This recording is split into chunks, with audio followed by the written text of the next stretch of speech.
మేము సైతం కొత్తవలస తహసీల్దార్ కార్యాలయం సిబ్బంది శ్రమదానం.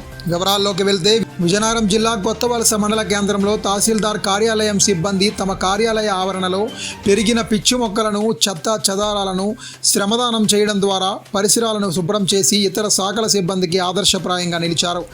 తహసీల్దార్ మరియు ఉన్నతాధికారుల ఆదేశాల మేరకు డిప్యూటీ తహసీల్దార్ రమేష్ మరియు విఆర్ఓ రామాంజనేయులు ఆధ్వర్యంలో కార్యాలయ పరిసరాలు మొత్తం శుభ్రం చేయడంతో పాటు కార్యాలయం ఎదురుగా ఉన్న అల్లూరి సీతారామరాజు పార్కులో ఏపుగా పెరిగిన పిచ్చి మొక్కలను, గడ్డిని తొలగించి శుభ్రం చేశారు. తాము ప్రతిరోజు పనిచేస్తున్న కార్యాలయ పరిసరాలను తామే శ్రమదానం చేసి శుభ్రం చేయడంతో కార్యాలయం సిబ్బందిని ఈ సందర్భంగా ప్రజలు మరియు అధికారులు అభినందించారు. వ్యాపారం మీది, ప్రచారం మాది. మీ యొక్క వ్యాపారంను శుభాకాంక్షలు తెలియజేయాలనుకుంటే వెంటనే ఈ క్రింది నంబర్కి సంప్రదించి FTP న్యూస్లో యాడ్స్ పొందండి. మరిన్ని ఇంట్రెస్టింగ్ వార్తల కోసం లైక్ చేయండి, సబ్స్క్రైబ్ చేయండి, పక్కనున్న బెల్ ఐకాన్ క్లిక్ చేయండి.